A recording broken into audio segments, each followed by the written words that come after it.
कृष्ण ज्ञान। एक औरत रोटी बनाते समय एक औरत रोटी बनाते बनाते ओम भगवते वासुदेवाय नमः का जाप कर रही थी। अलग से पूजा का समय कहाँ निकाल पाती थी। बेचारी तो बस काम करते करते ही एकाएक धड़ाम से जोरों की आवाज़ आई और साथ में दर्दनाक चीख। कलेजा धक से रह गया। जब आंगन में दौड़कर झांकी तो 8 साल का चुन्नू चित पड़ा था। खून से लथपथ, मन हुआ दहाड़ मार कर रोए, परंतु घर में उसके अलावा कोई था ही नहीं। रोककर भी किसे बुलाती। फिर चुन्नू को संभालना भी तो था। दौड़कर नीचे गई तो देखा चुन्नू आधी बेहोशी में माँ की रट लगाए हुए है। अंदर की ममता ने आंखों से निकल कर अपनी मौजूदगी का एहसास करवाया। फिर 10 दिन पहले करवाए अपेंडिक्स के ऑपरेशन के बावजूद ना जाने कहाँ से इतनी शक्ति आ गई कि चुन्नू को गोद में उठाकर पड़ोस के नर्सिंग होम की ओर दौड़ी। रास्ते भर भगवान को जी भर कर कोसती रही, बड़बड़ाती रही, हे कन्हैया, क्या बिगाड़ा था मैंने तुम्हारा जो मेरे ही बच्चे को। खैर डॉक्टर साहब मिल गए और समय पर इलाज होने पर चुन्नू बिल्कुल ठीक हो गया। चोटें गहरी नहीं थी, ऊपरी थी तो कोई ख़ास परेशानी नहीं हुई। रात को घर पर जब सब टीवी देख रहे थे तब उस औरत का मन बेचैन था। भगवान से विरक्ति होने लगी थी। एक माँ की ममता प्रभु सत्ता चुनौती दे रही थी। उसके दिमाग में दिन की सारी घटना चलचित्र की तरह चलने लगी। कैसे चुन्नू आंगन में गिरा कि एकाएक उसकी आत्मा सिहर उठी।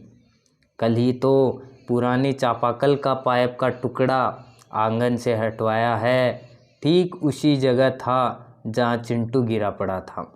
अगर कल मिस्त्री ना आया होता तो उसका हाथ अब अपने पेट की तरफ गया जहाँ टाँके अभी हरे ही थे ऑपरेशन के।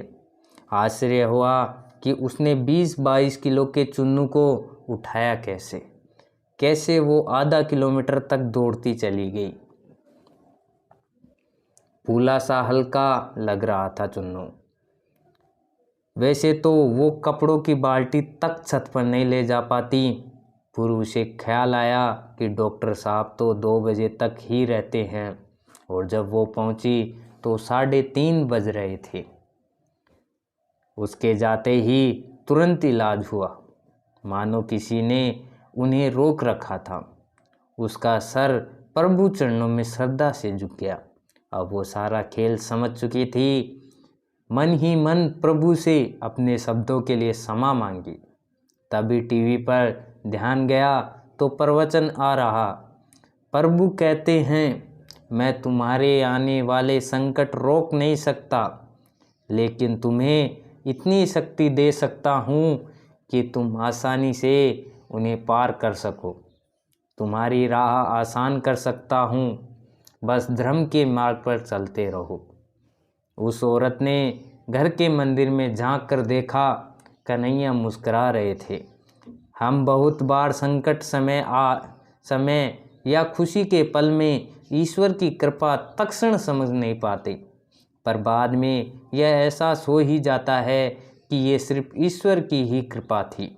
ऐसे वक्त श्रद्धा, आस्था और धैर्य बनाए रखें। आप भी कृष्ण कृपा महसूस की हो तो जब श्री कृष्ण कमेंट कीजिए। वीडियो पसंद आई हो तो ज़रूर लाइक कीजिए। ज़रूर अपने मित्र परिवार से शेयर कीजिए।